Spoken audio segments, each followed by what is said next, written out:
Welcome to the Wake Up Dad Show, a Daddiest production. This podcast is for you, Dad. This is where we talk about all things related to dadhood, from parenting to relationships to financial and physical health. Your hosts, Dr. Scott and Dr. Evan, are two dads who are committed to helping you. Join our Facebook community by searching Daddiest, where conscious dads connect and collaborate. Hey dads, welcome to another episode of the Wake Up Dad Show. I got with me my co-host, Dr. Evan Hill, and another doctor in the house. Doctors all over the bloody place. So this guy here, his name's Sammy Parker. We met a long while ago. We'll talk about that during the show sometime. I think I remember a certain discussion we had is sort of about the dad podcast and things you were doing, and then look where you are now. So this is awesome. So Sammy's he's created a movement called Grab Life by the Balls. It's a proactive and positive men's mental health movement, and the mission is to make a positive difference to men's mental health before the shit hits the fan. It's very, very different than crisis and prevention. They run a grassroots events, and it emphasizes basically mateships and connections. You know, don't tell the blokes that connection and mateship are good for their health. Help them combat risk factors and can lead to other mental health issues. They plan a world record attempt. We're definitely going to talk about this for the world's biggest barbecue. I did hear some stuff about that on Facebook, etc., but I haven't heard much lately. So let's get an update on that one. Australia doesn't hold any world records for barbecues, and that's just shameful. And the third one is that they do programs designed to engage men from all walks of life in their own unique way, drawing on a combination of personal development, peak performance principles, sports psychology, and positive psychology research, delivered in a matter-of-fact, laid-back Aussie way. So welcome to the show, Sammy. Hey, guys. Thanks for having me. Stoked to be here. So, I just did the proverbial blah, blah, blah about it. Tell us in your own words exactly what you're doing and how long this program's been going and where you're up to at this stage, because I know it's been growing like crazy. Yeah, so when one of the first times we met, I think, Scott, would have been at a DGE, Dynamic Growth Experience, or a Dynamic Growth Congress, and I was very fresh and green to the speaking scene in the chiropractic world, and you and Trent were like pretty much like rock stars who I emulated and coming forward. So I came and hung out with you. And I suppose this journey sort of started from there. Personally, I've been thinking about this a lot because the question I get answered a lot. And I think I've given like a bit of a BS, like the highlight reel, which is something that we need to talk about as well, which we'll touch on.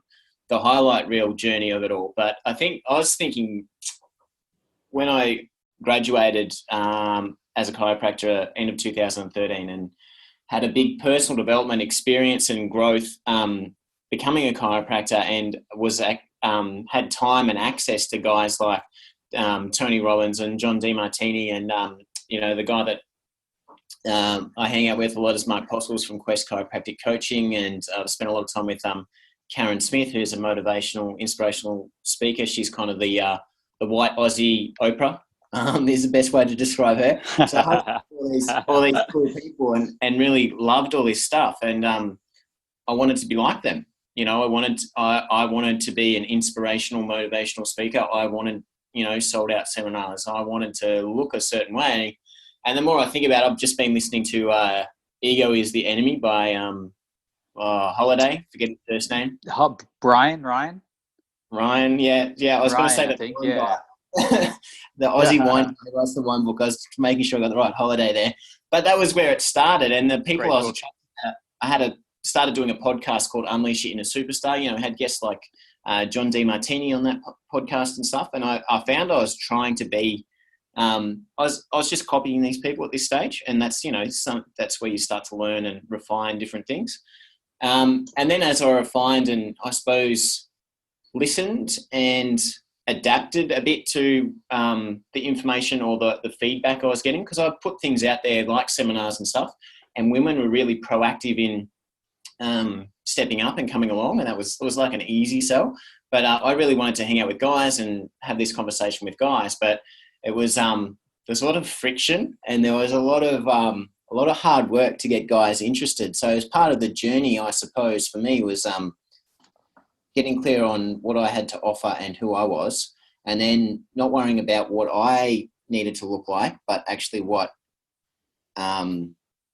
men's mental health needed me to look like to get a message across in a better way.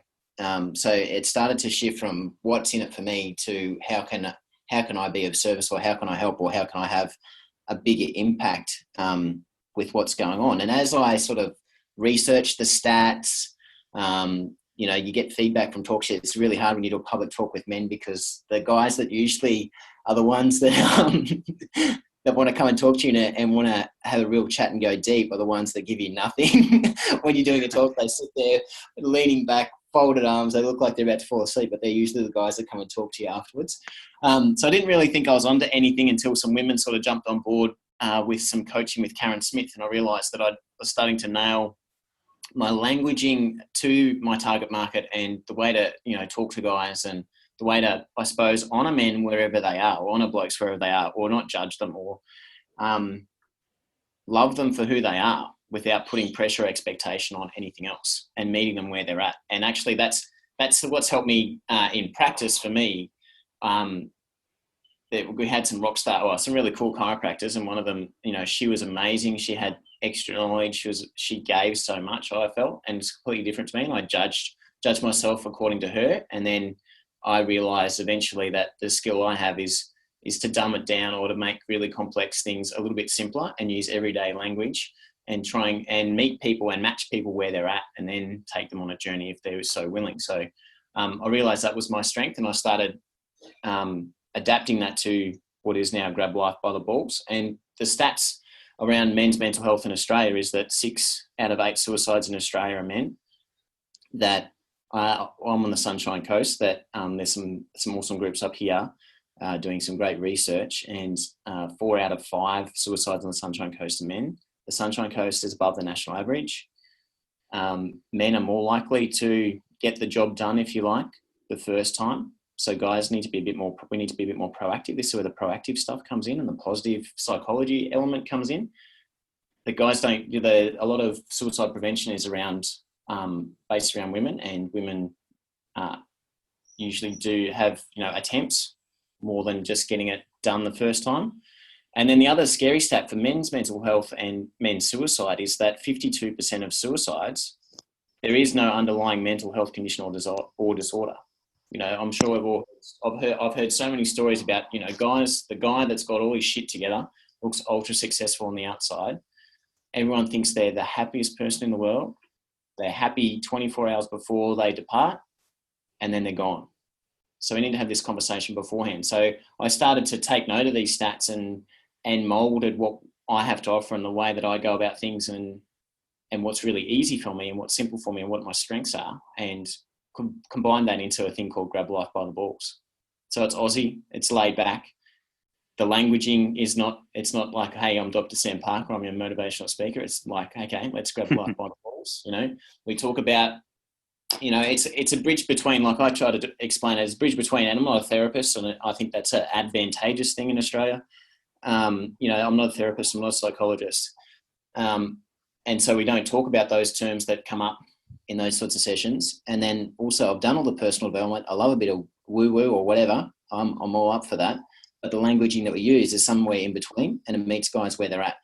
And I think that's the advantage of, particularly in Australia, and particularly the masculinity in Australia, and the way that that's portrayed as a culture. I think we need to meet men where they're at. There's also stats around, hey, guys don't ask for help. Well, that's for an Aussie guy to ask for help, or for men in general to ask for help, that's a big thing, because it was always, well, go and figure it out for yourself and then come back to me. That was things that I got taught when I was growing up, and I think that builds a bit of resilience, but then sometimes it's not. Sometimes that isn't always beneficial. But if we're talking to guys at their level, wherever they're at, like them for who they are, and not judge them for who they are, and enjoy their company, then we can take them on a journey. And then we're meeting them where they're at. They don't feel like they're asking for help. We've gained some access with mateship and connection, and then we can have a connection and have a chat and take things further, or we can just connect and have some mateship, which, the stats around that are amazing for blokes to get together and just have a few extra mates. is incredible. And some of the stories, like I recently launched a pilot program, basically a how to grab life by the balls in a mine in North Queensland. And a guy that didn't come to my talk because the stats were a bit too close for home. He'd had a very horrific personal experience. He didn't come to the talk, but I was in the smoker room afterwards. He kind of asked me, who am I? What am I doing? And then he realized I was the guy that was speaking, and he kind of said, oh, okay, yep. And that was it. And then later in the day, he came back and said, hey, you guys really need to come and talk to my mate. And I'm not a therapist or whatever. So I was like, all right, I've got my phone. I've got service out here. That's good. And, this guy had been struggling for 2 weeks with something that he felt like he was a failure. Not a big thing for everyone, but potential of, had some serious stuff going on at work. And then the ramifications of that financially and all that sort of stuff was really driving home. And he hadn't slept for 2 weeks. You could think of a person who's going to do something to themselves, shaking, hunched over, that was this guy that I was talking to. And it came from a guy that didn't even come to my talk, that knew what I was around for and what I was talking about, and made sure that his mate somehow talked to someone. I didn't even have to listen to my talk or get anything out of it. That, changed the life of that one guy. I sat with him and made sure that we got connected to someone who's trained in those sort of areas. And yeah, completely different story. Imagine if I wasn't there. So just meeting guys where they're at, and that mateship and connection that grows. And then even a guy slipping through the cracks in the mental health system who's participates in all our stuff on the Sunshine Coast, and we've been worried about him, but a bit hard to understand whether he wants help or just wants the story attached to that. And we had one guy drive an hour to make sure that guy got the service that he required and is following that up. And that wasn't even discussed or implemented by anyone who's attached to our organisation. It was just the guy that comes along. So that mateship and connection's epic, and that's where our grassroots stuff comes in. Awesome. Wow. Okay. Where do we circle back there? There's probably about 10 places. I really love your idea around, you mentioned around where dudes get the job done, right? Yeah. So it's not about getting in at the crisis level, because once that crisis level is reached for dudes, most of the time it's already too late. Whereas for women, they get to that level, but they don't achieve their suicide correctly, or whatever it is the case may be, because of I think what it is, and you might be able to confirm this, is the methods we use. As men, we typically do stuff like guns and jumping off things that is going to do the job, whereas women use pills and if you don't take enough, you just sleep for a couple of days and wake up. That type of scenario. But for dudes who just we know how to get the job done and we go get it done, we need to be a lot more proactive. But there's that balance, because a few times you mentioned it, where one dude who wasn't even at your talk, and the other guy who looked like he was going to fall asleep in the talk but came up to you afterwards. So opening up that space to give men, to accept them where they're at. And it's not a thing that we do as men. We don't typically ask for help, or if we do, it's on a one-on-one basis, more so than like you raise your hand in front of a group of other dudes and say, hey, I'm struggling with this. Like, that's not going to be the norm.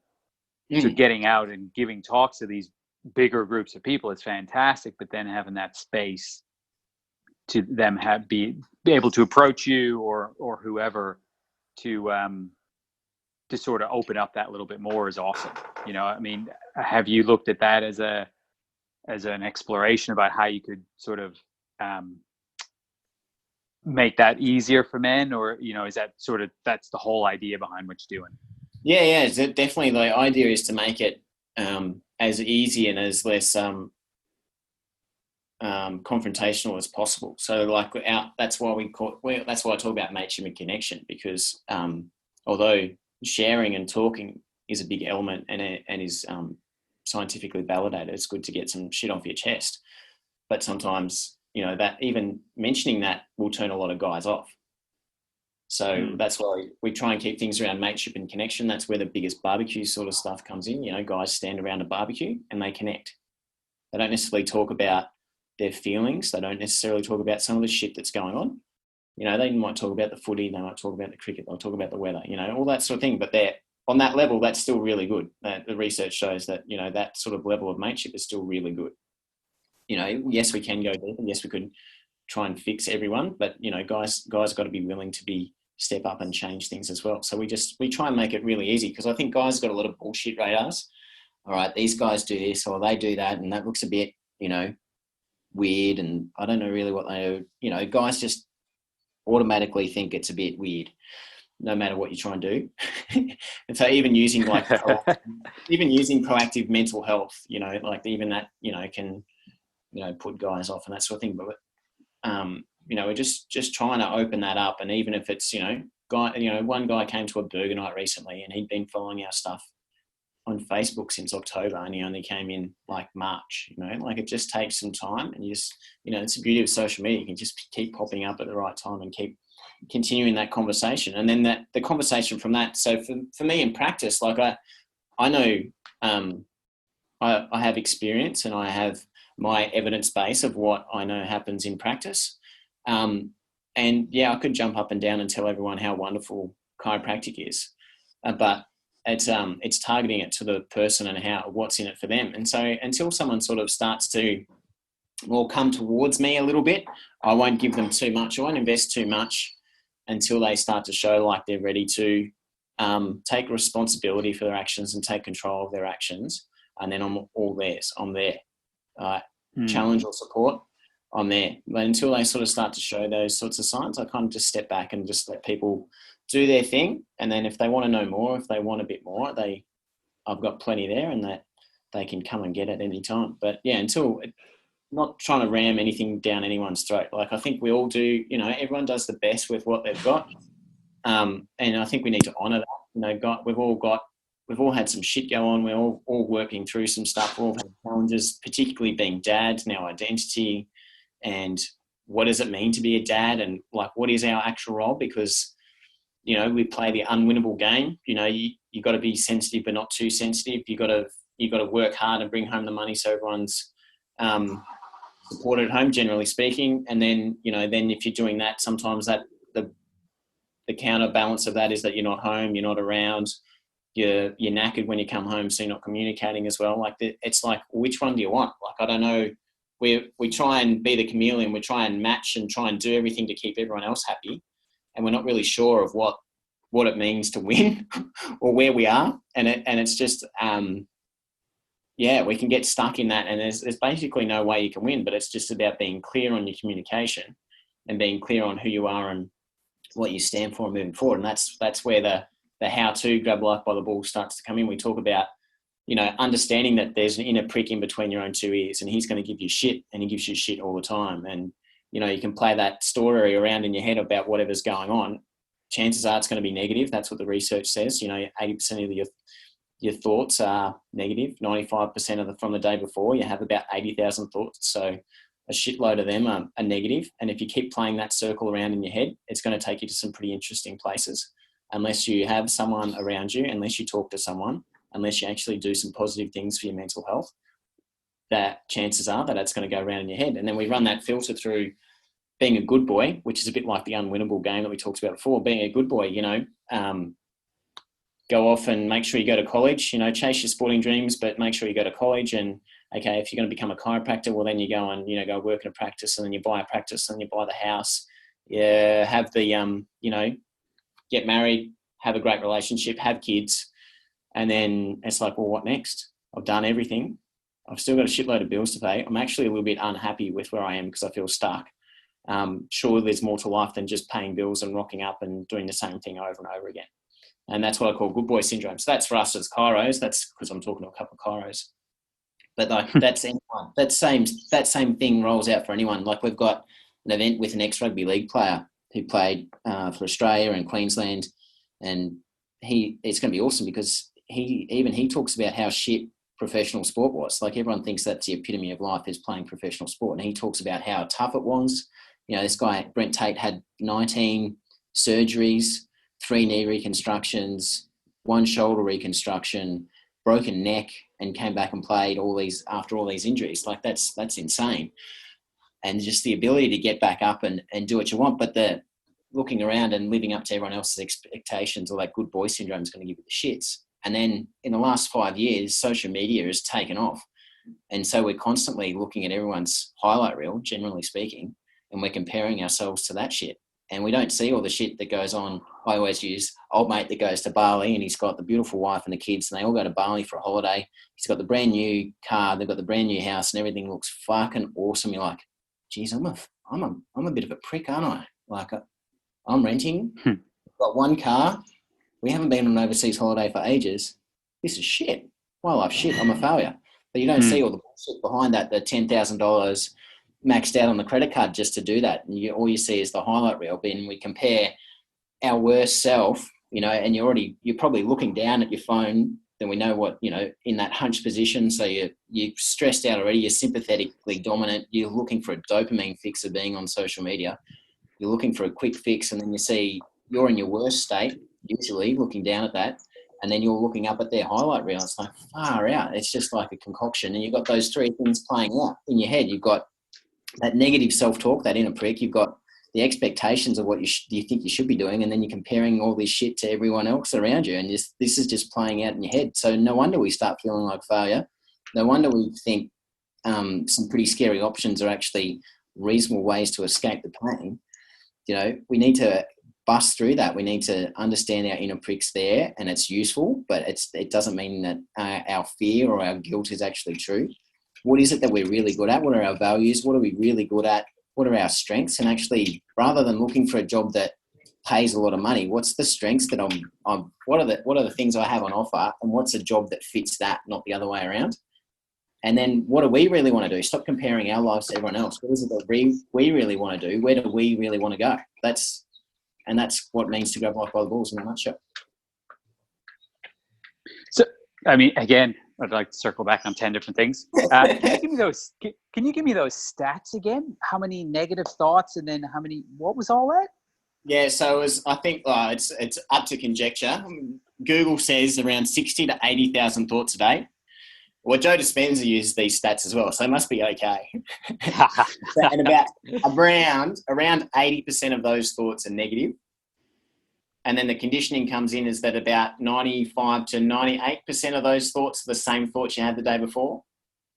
So unless you start interrupting those thoughts or start asking better questions of yourself, you're going to play out this negative pattern over and over and over again. And like Joe Dispenza talks about, by the time you're 35, 95% of your life is unconscious or subconscious. You just do it on autopilot. You don't know how you got to work, but you ended up at work. Or you don't know how that coffee got in your hand, but there's a coffee in your hand. You don't know why you brush your teeth with your right hand. You don't know why you do the front teeth first and the back teeth second. All those sorts of little things that are all inbuilt that we never question. And then we, if we just play out that programming without any upgrades or without any interruptions or without having a bit of a technical look at what goes on between your ears, can get pretty interesting, hey? Wow. Yeah. I had no idea that, up to 80% are negative, and then 95% are the same as the day before. So essentially whatever that works out is, well, I'm not a stats guy, but probably 70% or something. 70% of all your thoughts are negative ones that you have every day. Same thing. Wow. No wonder we're so fucked up. Playing it over and over again. Well, I think that's a good thing to touch on too with guys, is that when I was doing this talk at the mines, I was trying to get people to put their hand up for, for this, who has this inner prick in their head and all that sort of thing.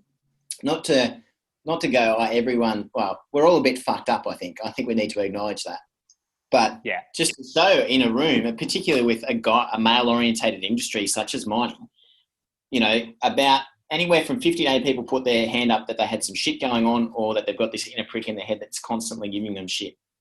And so I'd imagine half of the people that didn't put their hand up probably needed to, and the other part, and the 5 to whatever percent that weren't involved at all, were the ones that actually had something going on and thought it was only in their own head.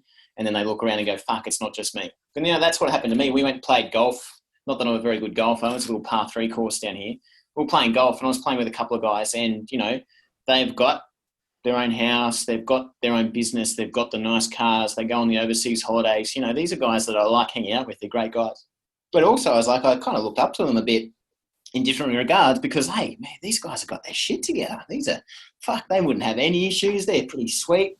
Then we started talking about stuff like being a dad, or And then for me, it was the pressure of, okay, we need another car. We should be buying a house now that we've got a son. Jacko is 2 in a couple of days. All this bullshit came into my head. I don't even know where it came from. That good boy syndrome shit. And then I sort of started talking about this stuff. I'm like, fuck, just calm down, mate. Like, this is like, if you want to feel trapped, buy a house. If you want to, and then they unloaded on all the bullshit was going on between there. It's like, fuck, you guys have got your shit together. I'm hanging out here and I'm like, okay, if you guys have got your shit together, I'd like to think I know a few things. Fuck, maybe it's everyone else. And then you look at the stats and then you have other conversations and you start running events and you hear what people come and talk to you about after. It's like, far out. This is fucked. Like, this is everyone. Mm-hmm. And then, the scary stat for me is with Jacko. Jacko's my son. Basically, and I'm sure I can't be certain, but I know the stats on the coast are above the national average. I'm sure the stats are getting worse before they get better. But basically, 1 in 2 chance of mental health condition or disorder in our lifetime. Mm.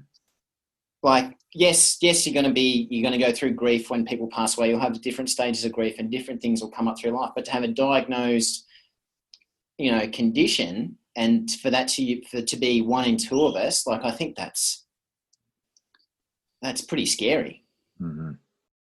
We've got to do something. We've got to be proactive. We've got to talk about positive psychology stuff. So I even try and say proactive more than positive these days, because it's not just about positive thinking. You can't whack that inner freak out of you. You've just got to learn to deal with it and then just question whether it's true sometimes. Like, it's still going to give you shit. Like, it's still going to tell you that you're an asshole or you should be doing something better or all that sort of stuff. But it's just to go, well, today, fuck you, I'm not doing that. I'm going to do this and see what happens. Because we've all had those things. Like, I'm sure you've done a high ropes thing. You might have done some cool personal development stuff, or you've had some really massive challenges that you've overcome. Like, for me, it's heights. I completely shit myself if we have to do like a high ropes thing. Like with Mark is, loves his adventure stuff. So every time we have our Christmas party and stuff, it's like something ridiculous, heights and open water are my 2 things. And it's like, you got that story that you tell yourself in your head, like, oh, this is going to be shit. Oh my God, oh my God, oh my God. And then you push through that little bit of fear. And then on the other side of that, you get back down and you're like, fuck, that was awesome. I fucking nailed that. That was amazing. The circus fleas, catch the circus fleas, put them in the jar. Fleas can jump like extraordinarily high, put them in a jar. They keep hitting their head on the jar. They can't, they stop jumping so high so they don't hurt themselves hitting their head on the jar. And then you open the jar. After a while, you open the jar and they only jump so high and they never get out of the jar. That's a bit like what we're doing in life sometimes. Mm. Yeah, so many great nuggets here, man. I think one of the areas that, you're nailing a lot of the reasons why this is happening. Like, just to go back to something I think is like incredibly impactful, which is the stats around men's suicides. So the national average being basically 75% of suicides are men, and the one that's specific to your area, you said, was 80%. Mm. And just really, maybe we can learn something from women in here. Cause clearly there's a difference. So pretty significant. It's not like 50-50, it's like 80-20. And we're talking about things like negative thoughts. We're talking about, just interrupting patterns and this sort of thing. But you also talked about communication. You also talked about, blokes coming together and, talking about whatever, being positive, being a good thing for mental health and so on. So there's a bit of both into play. Like, what do you feel like? Have you really explored, kind of like dived in, like, what do you think the real difference is between them, or have we kind of like already summarized it? Yeah, no, it's a good question. Well, I think it comes back to I haven't looked at stats outside of Australia. I have seen a couple of stats from the UK, but I'm obviously more focused on Australia at the moment before we go global. I think, it's just understanding guys. Like guys, well, even going back millennia, guys went out, caveman days, guys did stuff side by side. That's right. They connected that way. They're actually doing something while they went and, collected food. Mm-hmm. And then all the women, sat back and they were doing their thing back in the village or whatever. And they were all talking. They do things differently, so that's why we try to do barbecues, is that, you stand around a barbecue, you're not sort of sitting in front of each other. It's not in a circle or anything like that. It's not very confrontational. You're kind of doing something. And even the retreats that I've done in the past, I'm just trying to figure out where that all fits with the organisation at the moment. So I haven't done one recently, but we go to the driving range, we climb Mount Coolum, we do barefoot bowls, we do activities just to get that kinesthetic, that feeling.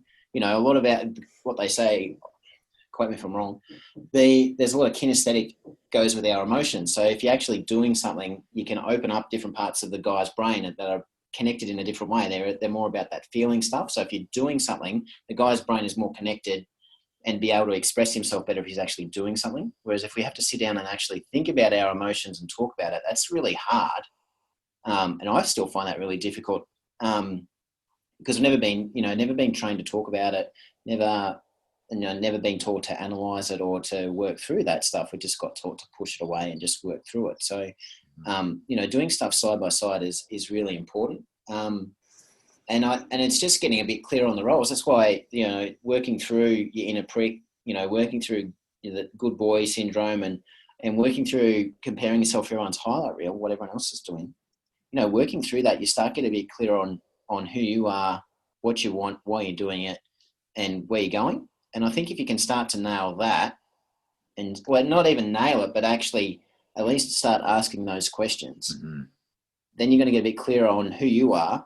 And then as you embody that a little bit more, you're able to communicate that better, to have a better conversation around, okay, this is what I really want to do. This is where I'm going.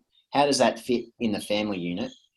How can we come together and do this? Because I really want to do this. What do you think? Because I think women still have all this stuff going on. I'm sure they've got inner bitch, good girl syndrome, and even more so, like women's social media, like, holy crap, if you don't have a good booty and wear G-strings, like, you're not going to get any Instagram followers kind of thing. Like, they must have it worse than what we do. And you can see why relationships fail is because you've got two people who don't know who they are, what they're doing, or why they're doing it. And then they try and the only people that love them are the people that they're connected to and married to. So these two people who don't know what they're doing, why they're doing it, how they're going about it, what the hell is going on, they get a bit lost. The only person that they can really hang all that feeling on is they can throw shit at their spouse.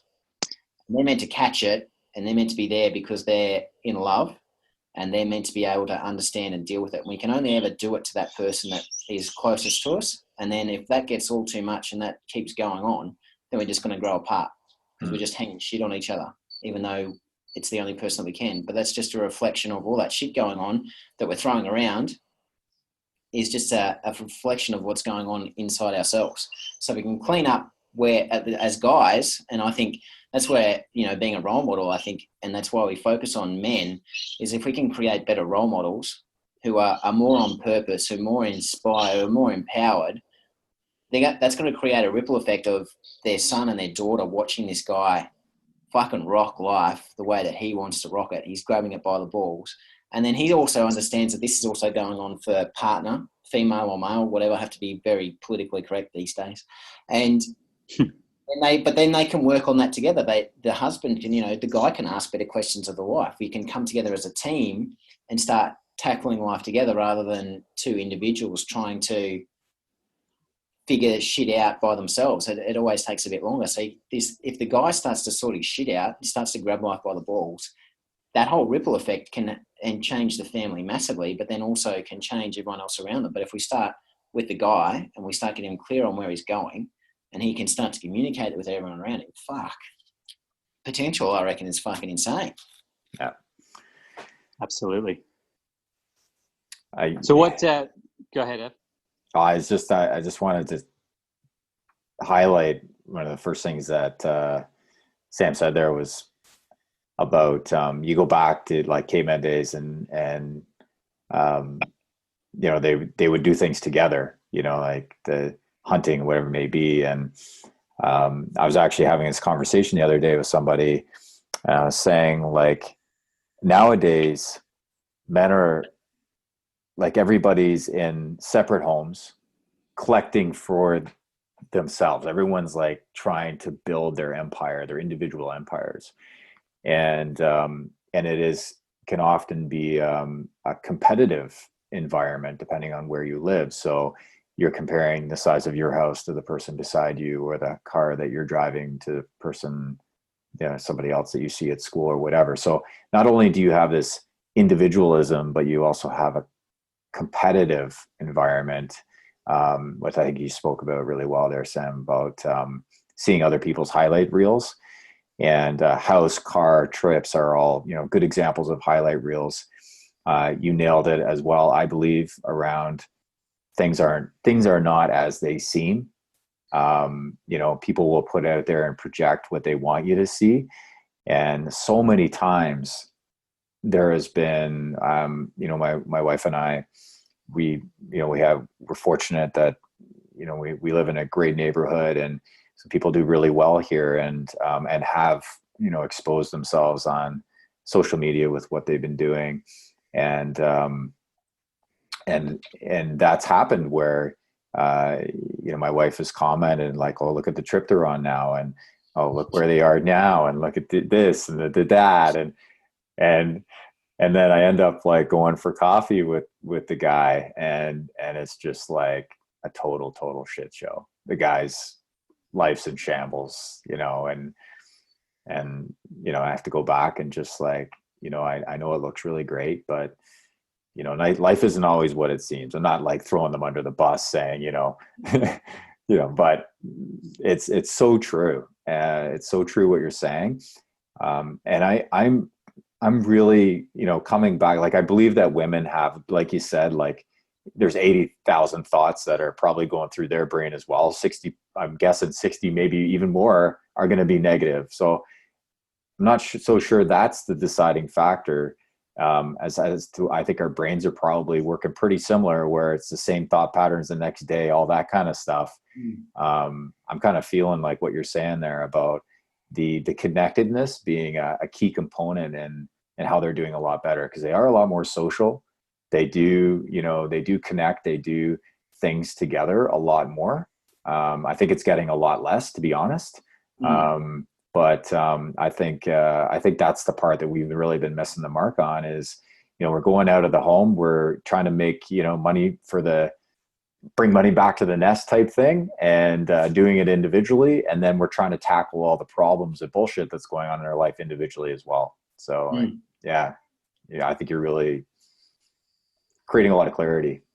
Yeah. The more we get clear on where we're going, and living life that we want to live, whether that's, one of the guys that I was in practice with, he started his own practice within 18 months, set up this amazing practice from scratch in a place that never had that technique there. He just went nuts. And then he wasn't really happy. And he's, he now lives in Bali, and, he does a bit of chiro marketing. He does a bit of other stuff. He's like that. He just grabbed it and was like, this isn't for me. This is what I need to do. It's not all about money. I think that's where we get, some of that ingrained conditioning and that expectation is about, if we get the job and we make all that money, we're going to be happy. But, it's about $75,000, $80,000. Once you hit that point, you're at a pretty good point. You're surviving. You've got nice, clean water. You've got a nice house. It's all pretty good. But then as wealth increases, happiness diverges from that point. Happiness doesn't follow wealth in that scenario. And I think we get caught up in it has to look a certain way, that if we have all this money, it's going to be amazing, but that's not the real reason that we're here. And for me, the driving thing isn't money, is purpose. It's about making massive change. It's about having these conversations, about getting more men grabbing life by the balls, about Jacko having some better skills and living his best life, but also in regards to not becoming, that's his journey, but, doing as much as I can to educate people so he doesn't become another stat as well. That's like my driving force. That's what gets me juiced. That's what gets me up at 5 o'clock this morning, getting some bacon and eggs ready down at Moolbar Beach. It's like, that's my thing. Let's go. I love it. Purpose and community. I mean, you're exactly right. I had a client in the practice yesterday, I think, and she'd just gone to South America. And whenever anyone goes on a trip, you don't have a lot of time in practice to have a chat. But I always sort of go, what's your one highlight? What's the biggest thing you noticed? Like, what was your one takeaway from your trip? And it was really cool. She said, seeing how the kids go to school in South America. She said, these kids have to walk for 2 hours one way through the mountains to get to school. And then they walk for 2 hours to get home again. And they love doing it. And, it's like this idea of like, money is definitely not going to create happiness, because I reckon, I don't know the stats, but I reckon if you look at, say, quote unquote, third world countries versus us, they're a hell of a lot happier than we are. Right? It's crazy. They seem to be happier. And I think it comes back to purpose and community. They have a role in their community, and they have that community to have a role in. Yeah. Yeah. Yeah. Well, I grew up in country New South Wales, a little town called Leeton. We actually lived outside near a little, it wasn't even a town. It was like a post office called Murrumai. We lived on like 5 acres, heaps of sheep farms and rice, and rice being grown all around us. And we had Johnny and Maura, our next door neighbours. And, Dad would have beers with Johnny in the shed. And we're like, Dad, can't we go home? It's like getting dark. We're hungry.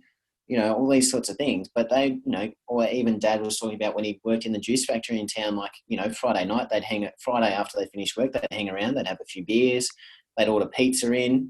So this is, side note, they'd order pizza from the pizza shop, and they order it from one pizza place because they know that guy from the pizza shop would go around to the bottle shop and get more beers. But anyway, not necessarily the healthiest way of connecting, but they were actually doing it and had time to do it. Like, when's the last time you had a beer with your neighbour, or had a chat with your neighbour, or just had a chat with a mate, like during the week? It's like, righto, I'm going out for a burger and I'm just going to have a beer and we'll have a chat. Like, even I don't reckon I do that enough. And like, we do that, we have at least one event weekly that we're doing. Like, yeah, it's crazy. And then the other thing, happiness is one thing, but meaning or purpose is like even bigger than happiness. And, you guys doing your podcast and doing your thing for dads and Grab Life by the Balls with my journey, like that's the juice, man. Like you go through some shit, and like, even though I talk about this shit, I'm constantly going through something or working through something or have challenges. It's not that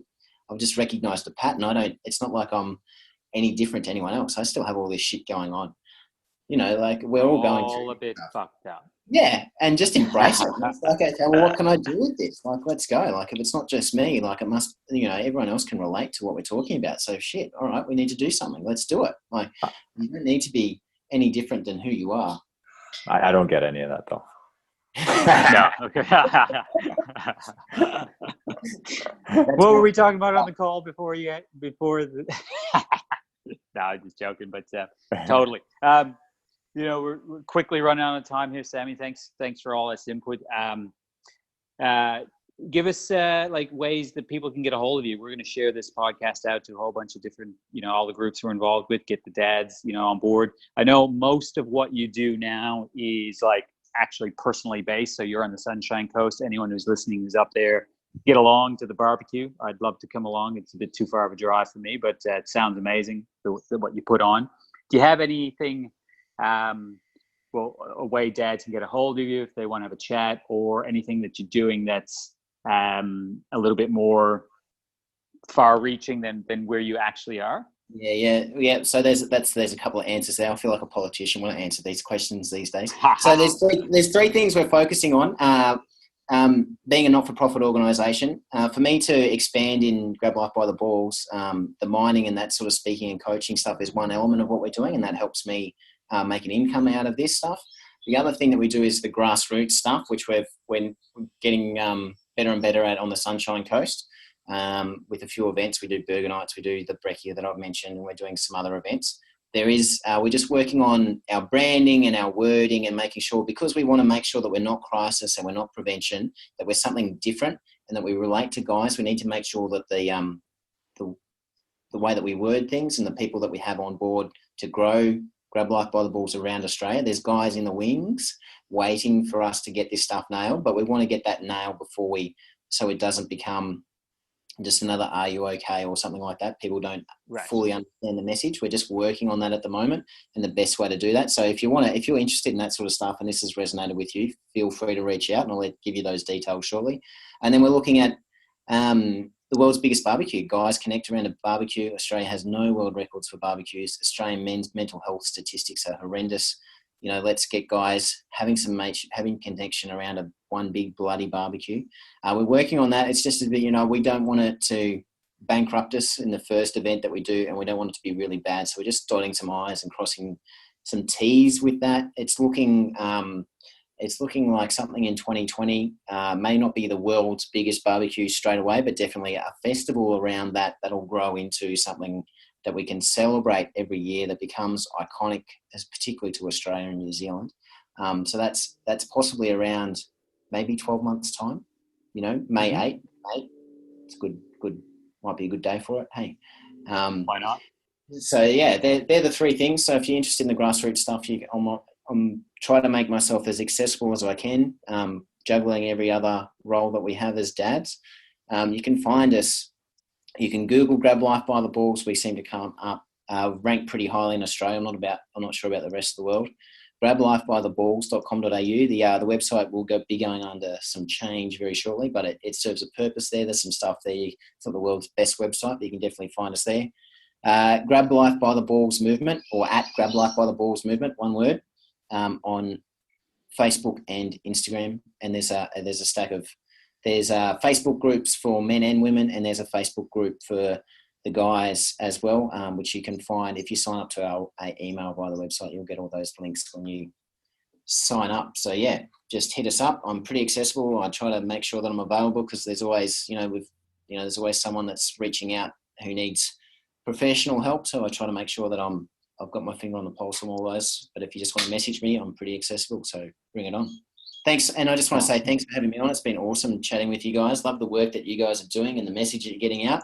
The more that we can get it out, with us dads, we there's a lot of roles that we try to cover, and we all try to do our best. And, it's if we do it individually, as Evan was saying before, it gets pretty hard, and, to have a good, a great community of whoever resonates with you, and great organisations out there doing some cool stuff. I think it's awesome. The stuff that you guys are doing, it's awesome. So thanks for having me. Really appreciate it. It's been awesome. Thank you. Thanks for having me. Thanks for being on. I think this is the way it's going to make some positive change with groups like what we're doing. Just keep getting it out there and keep growing. So it's awesome. Thank you so much. Awesome. Thanks for having me, guys.